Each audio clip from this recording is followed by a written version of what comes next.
मराठ्यांना 100% आरक्षण मिळणार, त्याच्यात कसलंही दुमत नाही।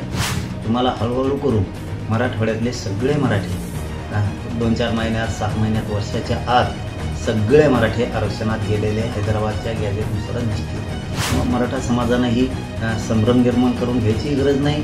यांना कितीही पळू द्या, कोर्टात पळू द्या, कुठेही पळू द्या, न्याय मराठ्यांकडूनच होणार, सत्याकडूनच होणार। सरकारने का स्टॉप केलंय सगळं मला हे कळत नाही। हे शिंदे समिती नोंदी शोधत नाहीये, का स्टॉप केलं याचं उत्तर आम्हाला मिळायला तयार नाही सरकारकडून। का सरकार असं मराठीशी वागतंय नाही कळत की बाबा इतक्या नीच वृत्तीनं का वागतायत। हे मराठा समाजाच्या लेकरांना शत्रू समजायचं, मराठा समाजाच्या लेकरांचं वाटोळं व्हावं, त्यांना आरक्षण मिळू नये, इतक्या नीच वृत्तीनं का वागतायत हे समजायला तयार नाही। कारण त्यांच्या लेकराला आरक्षण मिळालं त्यावेळेस आम्ही कधी याचिका दाखल केल्या नाही कोर्टात, आम्ही कधी यांच्या विरोधात मोर्चे रास्तारोको घेतले नाहीत। इतकी नीच वृत्ती का? शेवटी मी मागेही सांगितलं होतं की सरकार ज्यावेळेस सामान्य गोरगरीब जनतेला आधार देत नाही त्यावेळेस शेवटचा आधार मान्य न्यायदेवता न्यायालय असतं, ते सगळ्यांना न्याय देतं, कारण तिथं हिशोब बरोबर होतो सगळा। तसं न्यायदेवतेवरती आमचा विश्वास आहे। मराठ्यांना 100% आरक्षण मिळणार, त्याच्यात कसलंही दुमत नाही।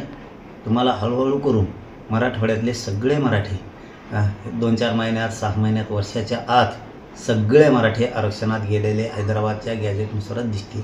त्यामुळे मराठा समाजानं ही संभ्रम निर्माण करून घ्यायची गरज नाही। यांना कितीही पळू द्या, कोर्टात पळू द्या, कुठेही पळू द्या, न्याय मराठ्यांकडूनच होणार, सत्याकडूनच होणार। आणि आपलं सत्य 100-150 वर्षापूर्वीच आपल्या नोंदी फक्त एकच बाजू आहे, मराठ्यांनी कायम एकजूट राहिलं पाहिजे।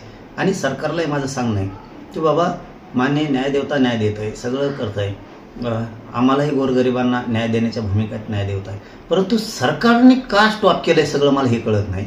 हे शिंदे समिती नोंदी शोधत नाहीये, का स्टॉप केलं याचं उत्तर आम्हाला मिळायला तयार नाही सरकारकडून। का सरकार असं मराठ्यांशी वागतंय?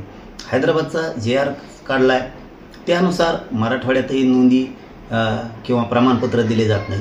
याच्यातली तिसरी महत्त्वाची गोष्ट आहे की ज्या फायली राज्यात दाखल केलेल्या आहेत, कुणबी नोंदी सापडलेल्या आहेत, त्याचे कुणबी प्रमाणपत्र का थांबवलेत?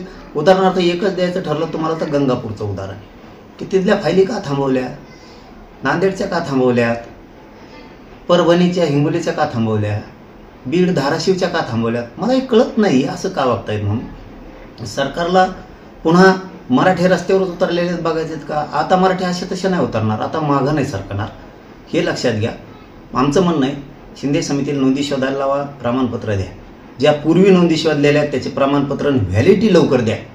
आणि हैदराबादच्या गॅजेटियरच्या JR फडणवीस साहेबांनी तातडीनं प्रमाणपत्र मराठवाड्यातल्या सगळ्या मराठ्यांना, हैदराबादच्या गॅजेटियरच्या नोंदीच्या आधारे मराठवाड्यातला सगळा मराठा कुणबी आहे यांना कुणबी प्रमाणपत्र सरसकट सगळ्यांना मराठवाड्यातल्यांना देण्यात यावं। आणि सातारा संस्थांचं गॅजेटियर, कोल्हापूरचं गॅजेटियर, पुण्याचं गॅजेटियर आणि संस्थांचं गॅजेटियरचा JR येत्या मंगळवारी उद्या तुम्ही काढा।